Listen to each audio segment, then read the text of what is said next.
I walked in with red tulips on her first day. She did not even look at them. She looked at her watch, then straight at me.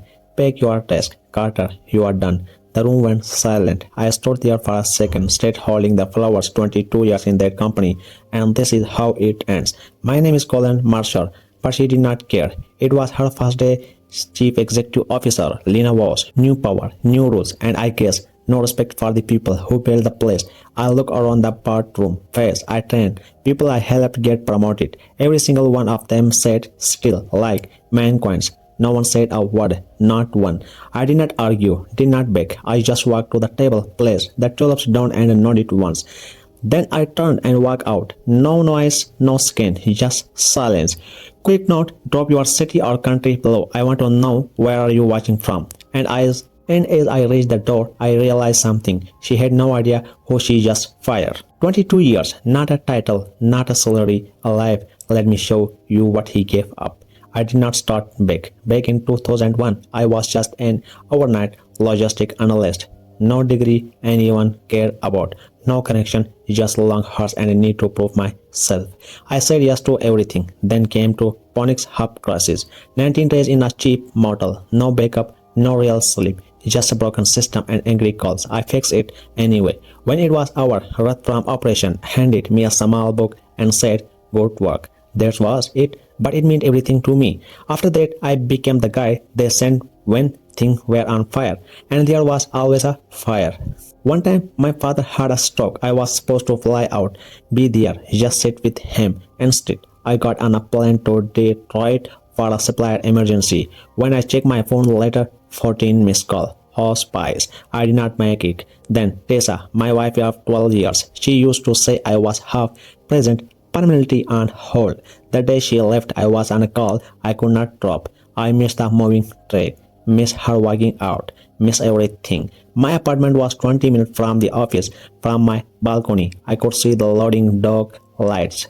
I liked that more than I should have. My life became dashboards, shift schedules, cold coffee. One night, I told Ruth, "Here, I matter." She stayed quiet for a long time. Then she said, "Don't forget to matter to the right people." I did not understand it then, but standing outside that bedroom's job gone, I finally did. What Lena did not know, what nobody in that room knew, was that 4 days before she fired him, Colin had been sitting in a hospital room with a notary and a state lawyer, and Ruth asked for herself.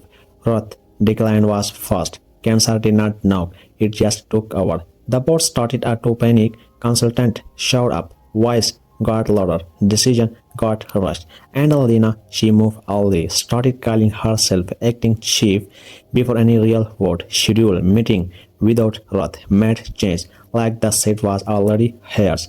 But Ruth saw everything. She watched Lena the way a farmer watches storm line, quiet, patient, knowing exactly what was coming. Then Sunday came, 6:14 a.m. Ruth was gone.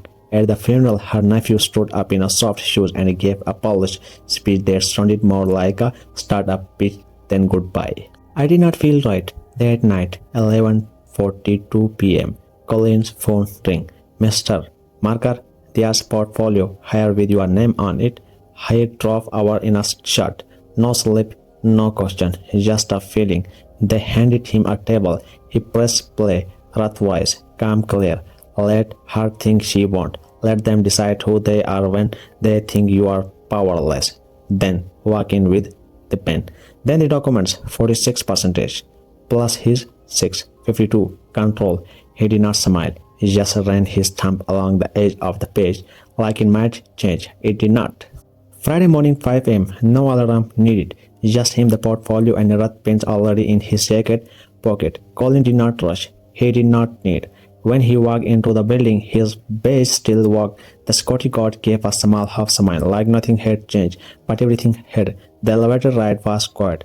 12 floors up, no music, just a soft hum, and his reflection in the steel. When the doors opened, the bedroom was already set. All the tables, clean lines, and at the head of it a brass plate. Majority shareholder. No one sat there, no one there. They just stared at it. Then Lena walked in, confident, fast, like she owned the room. She breezed right past the plate, started talking about someone, West Coast investor, smiling like the deal was already done. At exactly 9 a.m., she began her presentation. Cuts, lives, outsourcing, strip it down, sell it off. No mission, just numbers. 9:17 a.m. The door opened. Body stepped in. Phones lit up across the table. Message. Alerts. Silence breaking. Palu slowly slid her phone to the center. You should all read this. Colin stepped forward. Calm. Terminated by what authority? Lena turned. Her mouth opened. Nothing came out. He placed the documents on the table, then sat down Rathpens. It caught the light. I believe we have a quorum, Palu said. The vote happened fast. 11 out of 13, under 3 minutes. Colin picked up the pen and signed. You could near the stage of it. The silence. Lena whispered. You cannot do this. Colin looked at her. I already have. Then he gave her two choices. Walk away clean or stay and finally learn what real leadership looks like. He could have cashed out, Rath later even said so. A third choice is honorable, but Colin had already decided. The first town hall was simple. No music, no sled, just Colin standing in front of everyone. He spoke like a person, not a title. Portfolio sharing was coming back. Apprenticeship would grow, and course, they had been explained face to face. No more hiding behind emails. After what? Buddy asked him. Why did not you cash out? Colin paused. Because someone has to carry it. Later he read Rath's final letter again. This is not victory, it is responsibility. Forgive yourself.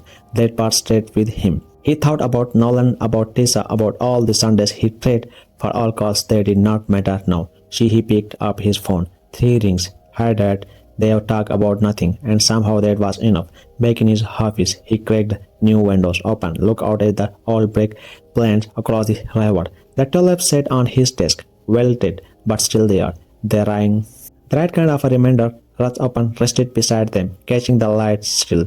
Who sat where you want? Drop it below.